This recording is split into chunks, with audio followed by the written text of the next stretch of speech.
तारीख 25 मे. उपमुख्यमंत्री एकनाथ शिंदेंनी अचानक दिल्लीत अमित शहांची भेट घेतली. विषय होता विधान परिषद निवडणुकीतलं जागा वाटप. राजकीय वर्तुळात चर्चा. जागा वाटपाचा तिढा मुंबईत सुटू शकला असता, परंतु शिंदेंनी आपला दिल्लीतला खास करून शहांजवळील ॲक्सेस वापरून फडणवीसांना बायपास केलं. पुढची तारीख 27 मे. दिल्लीत एकनाथ शिंदेंची पुन्हा अमित शहांशी भेट. याही वेळी विषय होता विधान परिषद निवडणुकीचा. ठाणे आणि नाशिकच्या जागेवरून शिंदेंनी शहांच्या दरबारात फिल्डिंग लावली. अर्थ निघाला, राज्यातलं जागा वाटपाचं रिमोट कंट्रोल पूर्णपणे शहांच्या हाती. पुढची तारीख 6 जून. शिंदेंची पुन्हा एकदा शहांकडे धाव.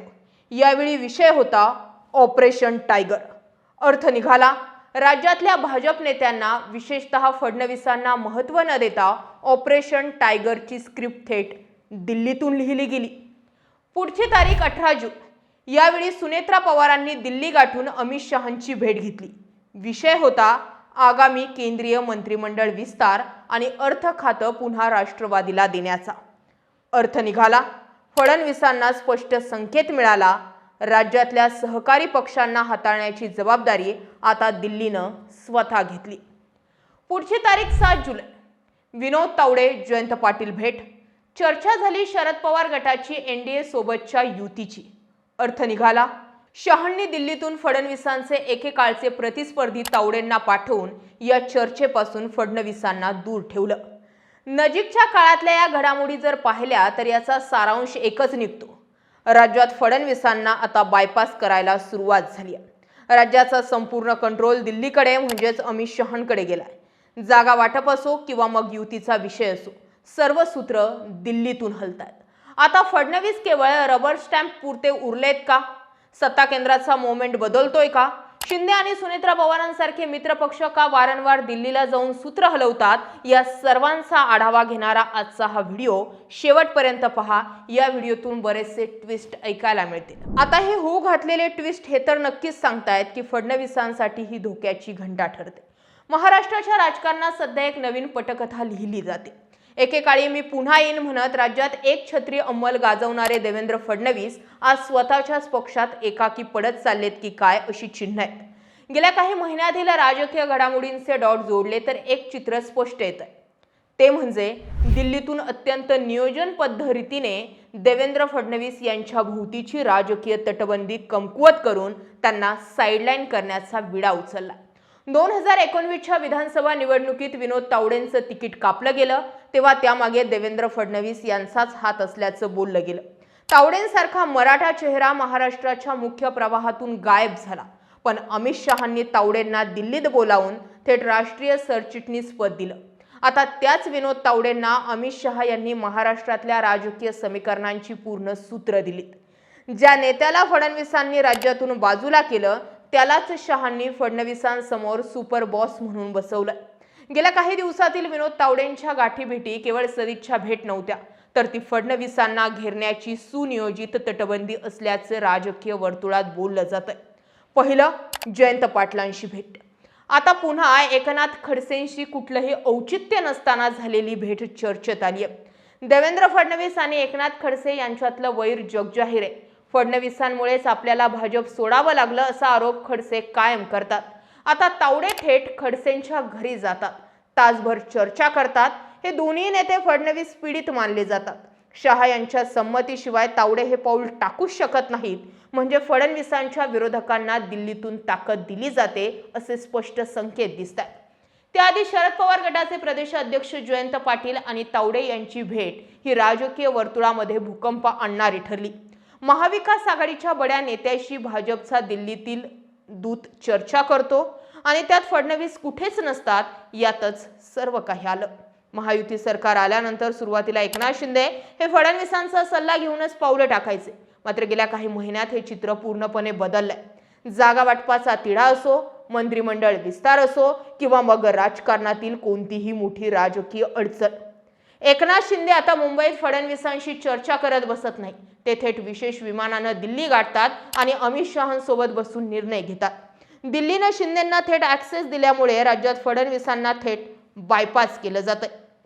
अजित पवारांच्या निधनानंतर राष्ट्रवादीचं अप्रत्यक्ष नियंत्रण फडणवीसांकडे राहील अशी अपेक्षा होती. मात्र उपमुख्यमंत्री सुनेत्रा पवार यांच्या वाढत्या दिल्ली वाऱ्या आणि अमित शहा यांच्यासोबतच्या स्वतंत्र बैठकांनी वेगळेच संकेत दिलेत. बारामती लोकसभेच्या पराभवानंतर सुनेत्रा पवार राज्यसभेवर गेल्या. त्यानंतर अजित पवारांच्या निधनानंतर पुन्हा त्या राज्यात सक्रिय झाल्या. उपमुख्यमंत्री झाल्यानं राज्यसभेवर त्यांच्या जागी पार्थ पवार गेले. या सर्व घडामोडीत थेट अमित शहांसोबतचा समन्वय दिसून आला. अजित पवार गट आता फडणवीसांऐवजी थेट शहांसोबत बार्गेनिंग करतो आणि त्यामुळे फडणवीस हे केवळ राज्यातील एक समन्वयक बनून राहिलेत. अंतिम निर्णय शहाच घेत असल्याचं स्पष्ट होतंय. 2024च्या लोकसभा निवडणुकीत भाजपला महाराष्ट्रात मोठा फटका बसला. निवडणुकीच्या निकालांनंतर देवेंद्र फडणवीस यांनी तात्काळ पत्रकार परिषद घेऊन मला पराभवाची जबाबदारी स्वीकारून सरकारमधून मोकळं व्हायचं आहे, मी पक्षाचं काम करेल असं सांगत उपमुख्यमंत्री पदाचा राजीनामा देण्याची इच्छा व्यक्त केली होती. राजकीय विश्लेषकांच्या मते हे फडणवीसांचं हायकमांडवर दबाव आणण्याचं अस्त्र होतं. त्यांना दिल्लीकडून तुम्हीच महाराष्ट्राचे सर्वे आहात असं वदवून घ्यायचं होतं. मात्र अमित शहा आणि मोदींनी त्यांचा हा दबाव धुडकावून लावला. त्यांना पदावरच राहण्यास सांगून त्यांच्या हातातील अधिकार मात्र काढून घेतले आणि निवडणुकीची जबाबदारी भूपेंद्र यादव आणि विनोद तावडे यांच्याकडे सोपवली. आता या पंख छाटणीचा दुसरा अँगलही मोठा रंजक आहे. देवेंद्र फडणवीस हे राष्ट्रीय स्वयंसेवक संघाच्या गोटातील मानले जातात. दिल्लीतील मोदी शहा जोडीला संघप्रणित नेत्यांचं वर्चस्व राज्यात कमी करायचंय. फडणवीसांना साईडलाईन करून विनोद तावडेंसारख्या बहुजन मराठा चेहऱ्याला पुढे करणं हा शहा यांच्या सोशल इंजिनिअरिंगचा भाग आहे. फडणवीसांचं एक छत्री साम्राज्य वाढलं तर ते भविष्यात पंतप्रधान पदासाठी आपल्याला आव्हान देऊ शकतं याची जाणीव शहांना आणि त्यामुळेच ते आता एकनाथ शिंदे, विनोद तावडे, एकनाथ खडसे, सुनेत्रा पवार यांच्या माध्यमातून फडणवीसांची राजकीय कोंडी करू पाहत आहे. विनोद तावडे सध्या अमित शहांचा हुकमाचा एक्का म्हणून काम करतोय. भविष्यात फडणवीसांना दिल्लीत बोलावून तावडेंना राज्याचं नेतृत्व दिलं तरी नवल वाटायला नको असंही काही राजकीय विश्लेषक म्हणतात. थोडक्यात गेल्या काही महिन्यातील सर्व घटनाक्रमांचे डॉट्स जोडले तर एक गोष्ट सूर्यप्रकाशा इतकी स्पष्ट होते, ती म्हणजे अमित शहा यांनी आता हळूहळू राज्याचा पूर्ण कंट्रोल आपल्याकडे घेण्याचा प्रयत्न केला. भाजपच्या मित्रपक्षांना थेट दिल्लीत चर्चेसाठी ऍक्सेस देऊन आपली पॉवर दाखवण्याचा प्रयत्न सुरू केला. विनोद तावडेंना दिलेली खुली सूट, खडसे पाटलांसोबतच्या गाठीभेटी, एकनाथ शिंदे आणि सुनेत्रा पवारांचा थेट दिल्लीशी असलेला संपर्क, या सर्व गोष्टी देवेंद्र फडणवीस यांचं राज्यातील राजकीय वजन पद्धतशीरपणे कमी करण्यासाठीच वापरल्या जात आहेत. महाराष्ट्राच्या राजकारणाचा रिमोट कंट्रोल आता नागपूरवरून पूर्णपणे दिल्ली शिफ्ट झालाय असं म्हटलं तरी वावगं ठरणार नाही. आता ज्या गोष्टी आपल्याला जगजाहीर दिसत आहेत त्या गोष्टी देवेंद्र फडणवीसांना दिसत नसाव्यात का? मात्र आपलेच दात आणि आपलेच होठ या भावनेनं काही काळासाठी का होईना देवेंद्र फडणवीस शांत आहे. हे मान्य करून चालावं लागणार होतं की देवेंद्र फडणवीस हे भाजप या पक्षात नाराज होते, त्यांची ताकद दाबली जात होती आणि याचाच प्रत्यय लोकसभा निवडणुका झाल्यानंतर पराभवाचं शल्य मनात धरून आपण उपमुख्यमंत्री पदाचा राजीनामा देतो हे स्टेटमेंट देवेंद्र फडणवीसांनी केलं होतं. 2022चा एकनाथ शिंदेंचा बंडखोरीचा प्रयत्न किंवा बंडखोरीचा उठाव हा देवेंद्र फडणवीसांच्या इगोवर आलेलं रिव्हेंज होतं. मात्र त्याचे परिणाम हे देवेंद्र फडणवीसांना पुढच्या 2.5 वर्षांच्या कार्यकाळासाठी भोगावे लागले. ज्या एकनाथ शिंदेंचा उदय आपल्या डोक्याने झाला तेच एकनाथ शिंदे आपल्या डोक्यावर बसले. हा खटका अजूनही देवेंद्र फडणवीसांच्या डोक्यातून गेला नाही. वेळोप्रसंगी एकनाथ शिंदेंना दाबता येईल अशी भूमिका देवेंद्र फडणवीसांची असावी. मात्र आता देवेंद्र फडणवीसांना कळण्यापलीकडे जाऊन एकनाथ शिंदेंनी आपली ताकद वाढवली आहे. फुटलेले हे खासदार फडणवीसांसाठी डोकेदुखी आहे, कारण एकनाथ शिंदेंनी दिल्लीतील ताकद वापरून ठाकरेंचे 6 खासदार वापरून आपली बार्गेनिंग पॉवर वाढवून दाखवली आहे. या सगळ्या गोष्टी देवेंद्र फडणवीसांच्या डोक्यात आहे. मात्र आत्ताच्या घडीला देवेंद्र फडणवीसांच्या हातात काहीच नाहीये, कारण महाराष्ट्राचं राजकीय कंट्रोल सगळं दिल्लीने आपल्या हातात घेतलंय. या सगळ्या माहितीकडे तुम्ही कसं पाहता? कमेंट सेक्शनमध्ये जरूर व्यक्त व्हा.